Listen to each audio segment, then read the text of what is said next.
तो वक्फ कानून को लेकर लगातार जिस तरीके से भारतीय जनता पार्टी लोगों तक पहुंचाने का प्रयास कर रही है और जो भ्रमतियां फैली हुई हैं उन भ्रमतियों को खत्म करने का प्रयास किया जा रहा है। इसी कड़ी में वर्कशॉप भी आयोजित की गई है। इसी विषय पर बातचीत करने के लिए हमारे साथ भारतीय जनता पार्टी के प्रवक्ता जफर इस्लाम जी जुड़ गए हैं।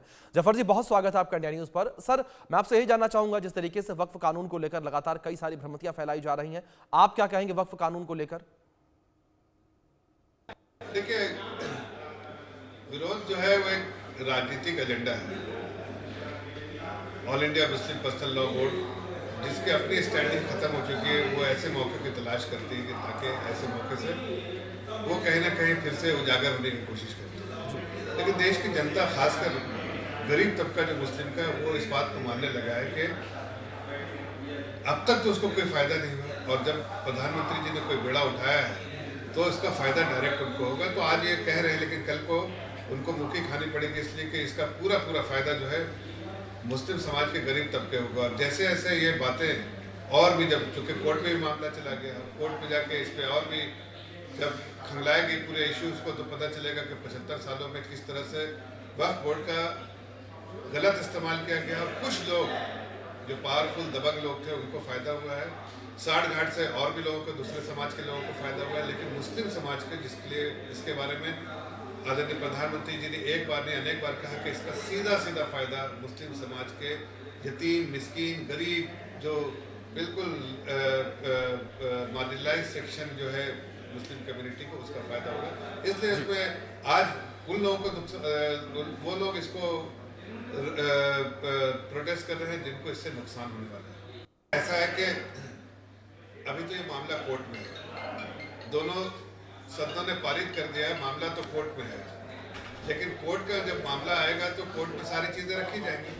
75 साल में किसने जमीन खाई है, किसने लूटी है, किसने इसका दुरुपयोग किया है, वो जनता के सामने होगा। जितने अच्छा है कि कोर्ट में आके हर छोटी छोटी दलीलें सामने आएंगी और उसके बाद दूध का दूध, पानी का पानी हो जाएगा। देखिए, मुझे नहीं लगता है कि मुस्लिम समाज से कोई भी सपोर्ट मिलने वाला है all India Muslim personal law board को, इसलिए कि उनकी अपनी स्टैंडिंग जो है वो रीच वो खत्म हो चुकी है। और मुझे नहीं लगता कि आज मुस्लिम समाज किसी तरह से कॉन्फ्रंटेशनल अप्रोच में रहता है इस तरह के प्रोटेस्ट में, इसलिए कि उसको मालूम है कि उसका फायदा ही नहीं हुआ है। भाई, अगर कोई फायदा होता उसका, अगर उसको छीन लेते कोई सरकार, तो कहने को बात होती। यहाँ तो उल्टा फायदा देने की बात हो रही है कि आपको जो नहीं मिल रहा वो देने की बात है। तो जैसे जैसे बातें और दूर तक जाएंगी, लोगों तक पता चलेंगी, तो खुद ब खुद वो इस प्रोटेस्ट से दूर रहेंगे। और मुझे नहीं लगता, मैं तो अपील करूंगा मुस्लिम समाज के लोगों को, खास कर जो गरीब तबका है, कि भाई आप अच्छे से समझो, इसका फायदा आपको ही होने वाला है, किसी और को नहीं। एक एक पाई का फायदा जो है मुस्लिम समाज के गरीब तबकों को। ये उनकी मजबूरी है, इसलिए कि उनका वोट बैंक खत्म हो गया है। मुस्लिम वोट को जागीरदार मानते हैं अपने आप को, इसलिए इस तरह के स्टेटमेंट देते हैं। हकीकत है कि 75 साल में उन्होंने ही बेड़ा गर्क किया है वक्फ बोर्ड का। अगर वो चाहते तो इतनी बड़ी संपत्ति थी जिसका रिटर्न करोड़ों में आता, हजारों करोड़ में आता, करते तो मुस्लिम समाज के लोगों को कितना बड़ा स्कॉलरशिप मिलता, फायदा मिलता, उनके लिए घर बनवा सकते थे। लेकिन कुछ नहीं, सिर्फ लोगों ने यहाँ पर 200-300 जो ऑफिस बेरर हैं उन्होंने दलाली की, गलत तरीके से बेचा और उसका नाजायज फायदा उठाया। अभी ये मैं कह रहा हूँ, लेकिन अब जब कोर्ट में मामला जब उठेगा तो छोटी छोटी दलीलें जब आएंगी तो फिर समझ में आएगा कि आप किस तरह से कांग्रेस पार्टी और उनके रहनुमा ने वक्फ बोर्ड को गलत तरीके से इस्तेमाल किया और उसका नाजायज फायदा लिया। ये उनकी मजबूरी है, इसलिए कि उनका वोट बैंक खत्म हो गया है। मुस्लिम वोट को जागीरदार मानते हैं अपने आप को, इसलिए इस तरह के स्टेटमेंट देते हैं। हकीकत है कि 75 साल में उन्होंने ही बेड़ा गर्क किया है वक्फ बोर्ड का। अगर वो चाहते तो इतनी बड़ी संपत्ति थी जिसका रिटर्न करोड़ों में आता, हजारों करोड़ में आता, करते तो मुस्लिम समाज के लोगों को कितना बड़ा स्कॉलरशिप मिलता, फायदा मिलता। अब देखिए, ये तो उन्होंने अनाउंसमेंट किया है, आगे देखिए क्या होता है। मुझे नहीं लगता कि कोई ट्रैक्शन भी उनको मिल रहा है।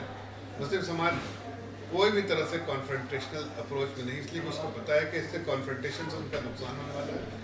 और किस बात के लिए नुकसान होने वाला है? जिससे फायदा होने वाला उसमें नुकसान कराने की कोशिश कर रहे हैं। ये तो अपने आप में आह्वान देते हैं, लेकिन गरीब मुसलमान पिसता है। लेकिन इस बार उन लोगों को ये बात समझ में आ गई है कि हमें अपने लिए चिंता करनी, और आदरणीय प्रधानमंत्री जी उन्हीं की चिंता कर रहे हैं, इसलिए उसका भरपूर फायदा उठाना, ना कि इस तरह के वर्गलाने से या बहकाने में आना। देखिए, हम तो लोगों तक इस बात को पहुंचाने की कोशिश करेंगे। कस्बे कस्बे तक के वक्त बिल का फायदा क्या है। फायदा तो मुस्लिम समाज को होने वाला है। ये बात ऐसा तो नहीं कि किसी और समाज को होने वाला है। जो एम्बिग्युइटी थी सारी खत्म हो जाएगी और उसका फायदा डायरेक्ट जो है मुस्लिम समाज को होगा। बिल्कुल जफर जी, बहुत शुक्रिया आपका इंडिया न्यूज़ के साथ जुड़ने के लिए और अपना कीमती वक्त इंडिया न्यूज़ को देने के लिए।